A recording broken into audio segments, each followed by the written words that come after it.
Welcome to Revenge by Eve. Grab a seat, it's time for today's story. I walked into my family's Thanksgiving dinner 5 years after they'd thrown me out with nothing but a suitcase, and not one of them recognized the woman I'd become. Before this story goes any further, tell me, would you have walked away forever or done what I did?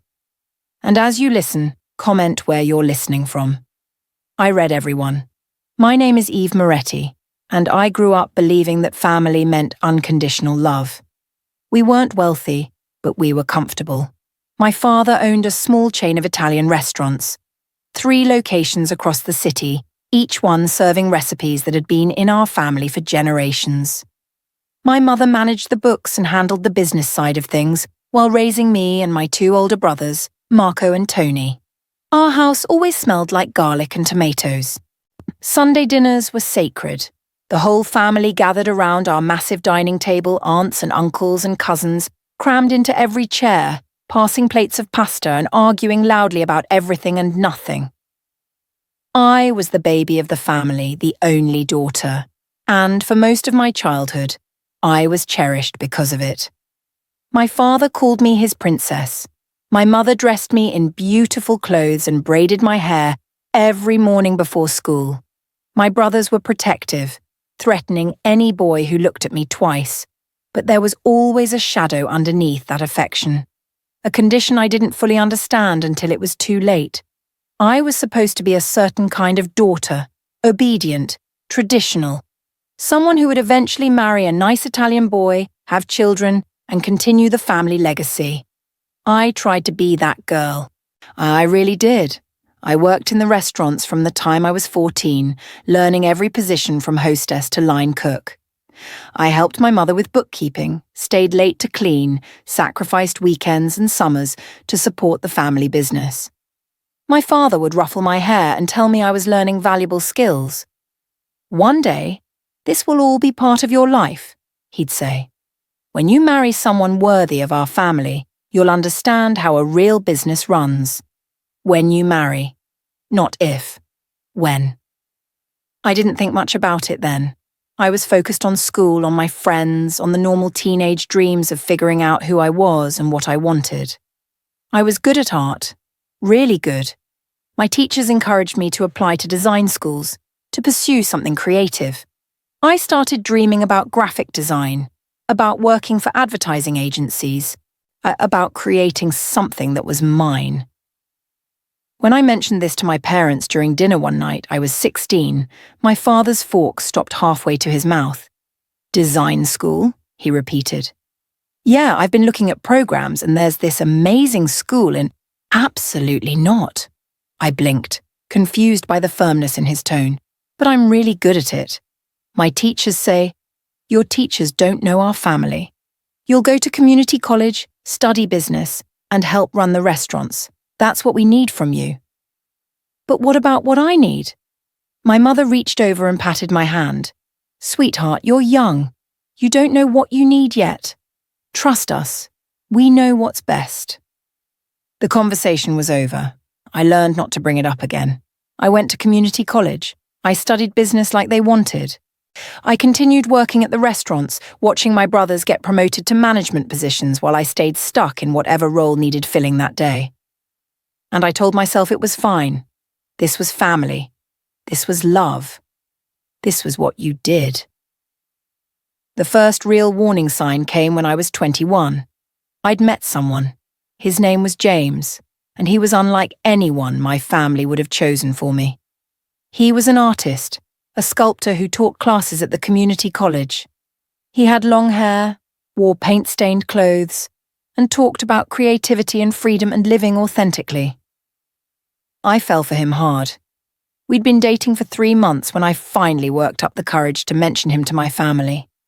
I didn't even tell them much, just that I'd been seeing someone and wanted them to meet him. My father's response was immediate and cold.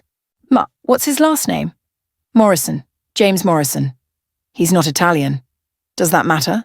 My father set down his newspaper and looked at me like I'd said something incredibly stupid. "Of course it matters. Our family doesn't mix. You know this." "That's ridiculous. It's not the 1950s. "Watch your tone. my mother cut in. Your father is right. We have standards. We have traditions. Marco, my oldest brother, leaned back in his chair. What does this guy do? He's an artist, a sculptor. Tony snorted. An artist? So he's broke. He teaches. He makes a living. A living, my father repeated with disgust. The Moretti family doesn't marry artists and teachers. We marry business owners, professionals, people who can contribute to our legacy. I'm not marrying him. I'm just dating him. Then stop. My father's voice was final. End it. Find someone appropriate. I stared at them, waiting for someone to laugh, to say they were joking, but they were all completely serious. You can't tell me who to date. My father stood up. I can, and I am. You're my daughter. You live under my roof. You work in my business. You will respect my authority. I'm 21 years old, and you're acting like a child. This discussion is over. I didn't end things with James. I just stopped mentioning him. I'd meet him away from my neighborhood, keep our relationship secret, and hope that eventually my family would come around. They didn't. Someone saw us together, a cousin or a family friend, I never found out who, and reported back to my father. The confrontation happened on a Sunday in front of the entire extended family. My father called me into the dining room where everyone was gathered for our weekly dinner. I walked in thinking we were about to eat. Instead, my father stood at the head of the table, his face red with rage. You lied to me, he said. My stomach dropped. What? You're still seeing that artist? After I explicitly told you to end it. Every eye in the room was on me. My aunts, my uncles, my cousins, my brothers, all watching. We were just talking about this. Don't lie to me again. His voice boomed through the house. You deliberately disobeyed me. You disrespected this family. I'm an adult. I can make my own choices. Not under my roof, you can't. He pointed at the door. You want to act like you don't need this family? Fine. Get out. I looked at my mother, waiting for her to intervene. I had to calm him down the way she always did. She looked away. Dad, please, can we just talk about this? There's nothing to talk about. You choose, him or us. The room was silent. Everyone waited. I thought about James, about the way he looked at me like I was someone worth seeing, about the life we'd talked about building together, one where I could be more than just a daughter fulfilling obligations. I choose him, I whispered. My father's face went stone cold. Then pack your things and leave, tonight. I left with one suitcase, $200 I'd saved, and absolutely no plan. James let me stay with him in his tiny studio apartment. It was cramped and cluttered with his sculptures, but it was mine in a way my family's house had never been. My mother called once 2 days after I left. If you apologize and end things with that boy, you can come home, she said. I don't want to apologize for loving someone. Then you're choosing to abandon your family. You threw me out. We gave you a choice. You made it. Don't blame us for your decisions. She hung up. I waited for my brothers to reach out, for my aunts or uncles to check on me, for anyone to say they still cared, even if they disagreed with my choices. No one called. I was 21 years old, essentially homeless, with no degree, no real work experience outside of family restaurants, and a family that had erased me from their lives like I'd never existed. James was supportive, but I could see the strain. His apartment was meant for one person. His income was barely enough for himself, let alone both of us. And I was drowning in shame and grief and confusion. I found work at a coffee shop, then a second job at a bookstore. I worked 60 hours a week just to contribute to rent and food while trying to figure out what came next. James and I lasted 8 months. He loved me, but the weight of my situation, the constant financial stress, my depression, my inability to move forward, eventually broke us. When we split, it was gentle and sad and mutual, and it left me completely alone. The escalation of my isolation happened gradually, then all at once. I moved into a tiny room in a shared apartment with 3 roommates I found on Craigslist. It was all I could afford. The room was barely big enough for a twin bed and a dresser. I worked my coffee shop job, picked up catering gigs, did anything to survive. I'd see my family's restaurants sometimes when I was passing through certain neighborhoods, and I'd feel this pull, this desperate urge to walk in and beg them to take me back. But I never did, because I knew what taking me back would mean. It would mean admitting I was wrong, apologizing for daring to want something different, accepting that my value was conditional on my obedience. I couldn't do it. On my 22nd birthday, I waited for a call or a text. Some acknowledgement that I still existed in their world. Nothing came. I spent that birthday alone in my room, eating ramen and crying. I tried to build a new life. I enrolled in online classes for graphic design, using student loans I'd have to pay back for decades. I created a portfolio. I applied for internships and entry-level positions at design firms. And I got rejected. Over and over. No experience, no connections, or no references from anyone who mattered in the industry. I was stuck in a cycle of low-wage jobs, barely surviving, watching everyone around me move forward while I stayed frozen in place. I started to believe what my family had implied, that I was nothing without them, that I'd made a mistake, that I'd thrown away everything for a relationship that hadn't even lasted a year.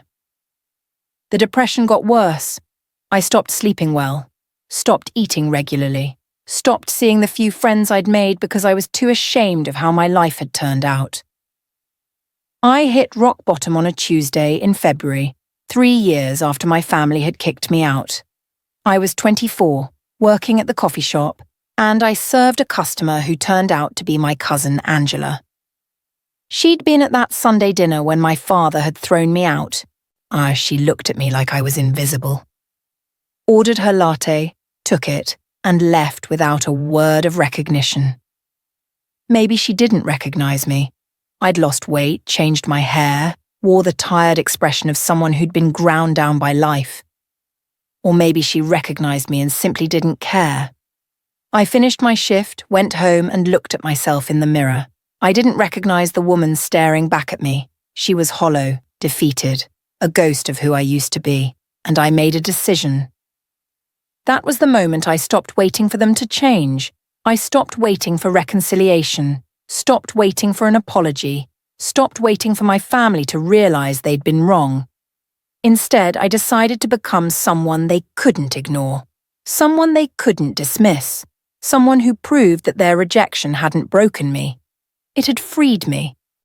But I couldn't do it in the same city, surrounded by reminders of everything I'd lost. So I left. I saved every penny for 6 months. I quit the coffee shop, gave up my room, and bought a one-way bus ticket to Seattle. I'd never been there. I didn't know anyone there. But it was far enough away to start over completely. I arrived with $800, 2 suitcases, and a determination I'd never felt before. The first year was brutal. I worked 3 jobs, waitressing during the day, bartending at night, freelancing graphic design work whenever I could find it. I lived in a hostel for 2 months, then a shared room, then finally a studio apartment the size of a closet. But something was different this time. I wasn't trying to survive just to exist. I was trying to survive to become. I threw myself into learning. I took every free online course I could find. I studied marketing, branding, user experience design.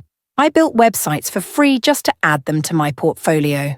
I networked relentlessly, going to every meetup and industry event, introducing myself to people who had the careers I wanted. And slowly, painfully slowly, things started to shift. I landed my first real client, a small startup that needed branding work. The pay was modest, but it was legitimate design work. I did such a good job that they referred me to another company. And another. Within 2 years, I had enough clients to quit waitressing and focus on design full-time. Within 3 years, I'd built a small agency. Just me and 2 other freelancers, but we were doing good work for good money. I changed everything about myself during those years. I studied not just design, but business, communication, presentation. I learned how to negotiate, how to command respect, how to walk into a room and own it. I started working out, taking care of my body in ways I never had before. I learned how to dress well, how to style my hair. how to carry myself with confidence. I became unrecognizable, not just physically, though that changed too, but fundamentally. I wasn't the girl who'd left my family's house with a suitcase and broken dreams. I was a woman who'd built something from nothing. By the time I was 29, my agency had grown to 15 employees. We had major clients, national recognition, and a reputation for innovative work. I'd been featured in design magazines, spoken at industry conferences, built a name for myself that had nothing to do with being a Moretti. And that's when I decided it was time to go back. I didn't announce my return. I didn't reach out to anyone. I simply made plans to be in my hometown for Thanksgiving. I'd heard through social media, I hadn't blocked them, though they'd apparently never tried to find me, that my family still did the big Thanksgiving dinner, the whole family, just like when I was a kid. I wanted to see it. Them. I wanted to see who they'd become in my absence, and I wanted them to see who I'd become in theirs. I booked a hotel room in a nice part of town. I rented a car, a sleek, expensive one that was nothing like the old beater I'd driven as a teenager. I bought an outfit that was sophisticated and expensive and made me feel powerful.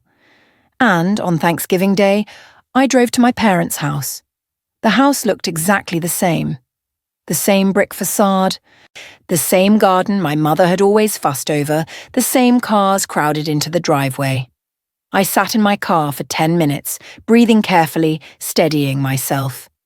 Then I walked up to the front door and rang the bell. My brother Tony answered. He looked older, a little heavier, with the beginning of grey at his temples. He stared at me with absolutely no recognition. "Can I help you?" he asked. "I'm here for dinner," I said calmly. "I think you have the wrong house." "Tony, who is it?" My mother's voice came from inside. She appeared behind him, wiping her hands on her apron, and looked at me with polite confusion. "I'm sorry, do we know you?" she asked. My heart was pounding, but I kept my voice steady. "It's me, Eve." The name hung in the air. My mother's face went pale. Her hand flew to her mouth. "Eve," she whispered. Tony's eyes went wide as he really looked at me. Holy shit. "Can I come in?" I asked. They stood frozen for a moment, then my mother stepped back, nodding wordlessly. I walked into the house I'd grown up in, and it was like stepping into a time capsule. Everything was the same furniture, the same pictures on the walls, though I noticed all photos of me had been removed, the same smell of my mother's cooking. The dining room was full of people. My father at the head of the table, Marco and his wife, Tony's girlfriend, cousins and aunts and uncles. Everyone mid-conversation laughing and passing dishes. They all went silent when I walked in. My father stood up slowly, his face unreadable. "Evelyn," he said. He only used my full name when he was angry. "Hi, Dad. What are you doing here?" "It's Thanksgiving." "I thought I'd join my family for dinner." He stared at me, and I could see him taking in everything. The expensive clothes, the confident posture, the way I met his eyes without flinching. "You're not welcome here," he said quietly. "Really. Because I seem to remember this family being all about forgiveness and second chances. Isn't that what you always taught us? You left this family. You threw me out. Because you chose some nobody over your own blood. I chose myself. There's a difference." My mother was crying now, standing near the kitchen doorway. "Eve, please. This isn't the time." "When is the time, Mom? It's been 8 years. 8 years of silence. 8 years of pretending I don't exist," Marco spoke up. "You could have come back any time. You could have apologized." "Apologized for what?" "For wanting to make my own choices, for daring to have dreams that didn't fit into your narrow vision of what I should be. For disrespecting this family," my father's voice rose. "I never disrespected you. I just stopped obeying you, and you couldn't handle the difference." The room was silent. Everyone was watching this confrontation unfold like a particularly dramatic TV show. My father sat back down, his jaw tight. "Say what you came to say and leave." I took a breath. "I came to tell you that I don't need your forgiveness. I don't need you to accept me or approve of my choices. I came to tell you that I've built an incredible life without you. I run a successful business. I'm financially independent. I'm happy. And I did it all without the family that was supposed to love me unconditionally, but only loved me as long as I stayed small and obedient. You always were ungrateful, my father muttered. No, I was grateful. For years, I was so grateful that I let you dictate every part of my life. But I'm done being grateful for scraps of affection that came with impossible conditions. I pulled something out of my purse. A business card. I set it on the table in front of my father. That's my company. Look it up. You'll see I'm not lying about my success. And when you're ready to treat me like an actual human being instead of a possession, you can reach out. But I'm not holding my breath. I turned to leave and my mother grabbed my arm. Please don't go like this, she whispered. You're my daughter. I've missed you. I looked at her. He really looked at her and saw genuine pain in her eyes. Then why didn't you call? Why didn't you check on me even once in 8 years? Your father made a choice, and you chose to go along with it. You all did. I gently removed her hand from my arm. I forgive you, all of you, not because you deserve it, but because I deserve to be free of this. But forgiveness doesn't mean reconciliation. You wanted me gone. Now I am. On my terms. I walked out of that house, got in my car and drove away. And I didn't cry. I didn't break down. I felt light. The fallout came in waves. My mother called the next day, then my brother Marco, then aunts and uncles I hadn't heard from in years. Some were angry, accusing me of being cruel and dramatic. Others were apologetic, saying they should have reached out. That they'd thought about me over the years. I was polite to all of them. But I didn't make promises. I didn't commit to rebuilding relationships.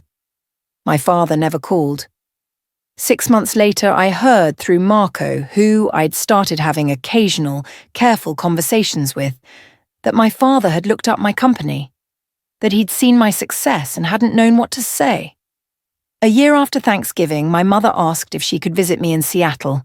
I thought about it for a long time before saying yes. She came for a weekend. We had coffee. We talked carefully around the painful things at first, then eventually addressed them directly. She cried a lot, apologized for not fighting harder for me, for choosing her marriage over her daughter, for believing that obedience mattered more than happiness. I was raised a certain way, she said, and I thought I was doing the right thing by supporting your father, but I was wrong. I lost my daughter, and it's the biggest regret of my life. I didn't absolve her, but I did tell her I appreciated the honesty. We're rebuilding slowly, very slowly.